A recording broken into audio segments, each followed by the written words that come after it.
आज के दिन फिर आने का मौका मिला तो भीतर से तो बड़ी पसंद मन की खुशी न होती है।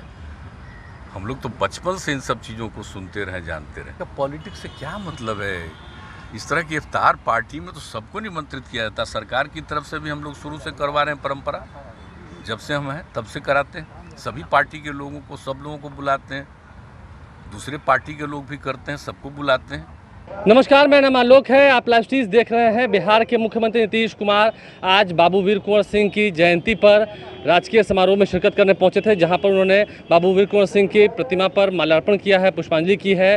तमाम जितने सत्ता पक्ष के लोग थे, चाहे वो उप मुख्यमंत्री तारकिशोर प्रसाद हो या फिर बिहार सरकार के मंत्री लेशी सिंह हो, पूर्व सांसद मीना सिंह हो, तमाम वो नेता यहाँ मौजूद थे। सभी ने पुष्पांजलि की। उसके बाद नीतीश कुमार ने क्या कुछ कहा है बाबू वीर कुंवर सिंह के जीवनी के बारे में, लोगों को जानना चाहिए। वहीं कल ही नीतीश कुमार इफ्तार पार्टी में शामिल हुए थे। आरजेडी की ओर से जो इफ्तार पार्टी का आयोजन किया गया था, राबड़ी आवास पहुंचे थे, 10 किलो रोड, उसको लेकर भी उन्होंने क्या कुछ कहा है, पूरी बातों को सुनिए। आज बाबू वीर कुंवर सिंह के याद में सब कुछ आयोजित किया जाता है और ये बिहार में बहुत जमाने से किया जा रहा है। ये सब तो आपको मालूम है और उसी सिलसिले में हम लोग आते ही हैं।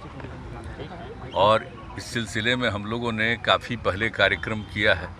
अब बीच में 2 साल जो कोरोना का दौर चला गया था, तो आज फिर आने का मौका मिला है तो बड़ी खुशी हुई है। और जानते हैं बाबू वीर कुंवर सिंह का जो योगदान है इस देश में, आज़ादी की लड़ाई सबसे पहले उन्हीं के नेतृत्व में लड़ा गया था। आप समझ लीजिए 1857 की बात है। और जो उस तरह से पूरा लगभग 1 साल के करीब में वो लड़ाई लड़ी और देश के किस किस हिस्सों में नहीं गए। और उस समय के जो फोर्स में थे, पुलिस में थे, आर्मी में थे, उसमें से कुछ लोग जो भारत के थे उन्होंने रिवोल्ट किया था और इनके साथ थे। तो कितनी बड़ी बात है, जो पुराना ऐतिहासिक चीज़ है। आप सब जानते हैं कि इस विषय पर कितना कार्यक्रम हम लोगों ने किया, उन सारी बातों को भी रखा है। तो हम लोग तो करते ही रहते हैं।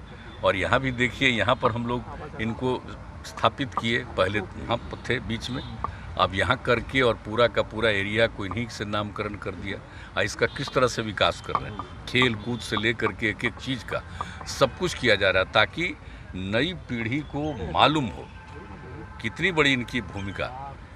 तो नई पीढ़ी के लिए, और आप जानते हैं कि हम लोग तो मैंने बच्चों के पढ़ाई में भी इनकी जो भूमिका है उसको शामिल किए, ताकि सबको मालूम होता रहे कि बाबू वीर कुंवर सिंह का कितनी बड़ी भूमिका रही है।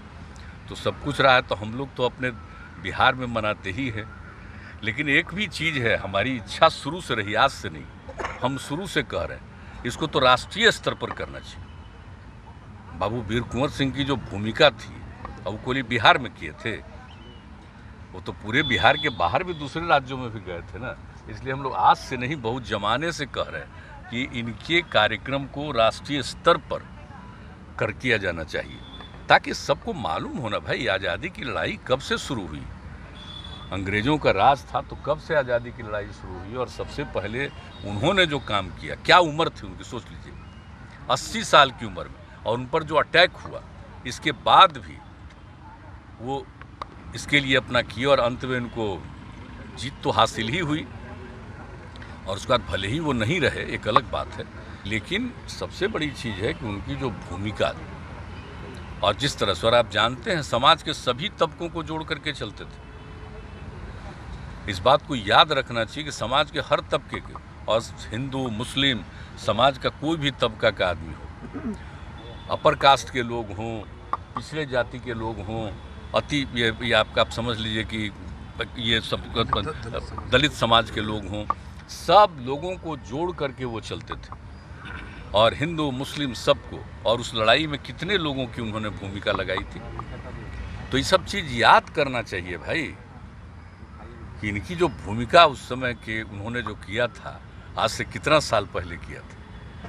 तो हम सब लोग, इसीलिए हम लोग इसको जितना संभव हुआ उनकी स्मृति में, खैर यूनिवर्सिटी तो पहले बन गया था हम लोग, लेकिन तो हम लोगों ने उसके अलावे और सब कुछ किया है ना भाई।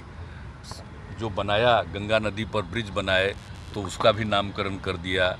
और फिर जब हम ये बनाए एग्रीकल्चर कृषि विश्वविद्यालय बनाए तो उनका भी नामकरण किया।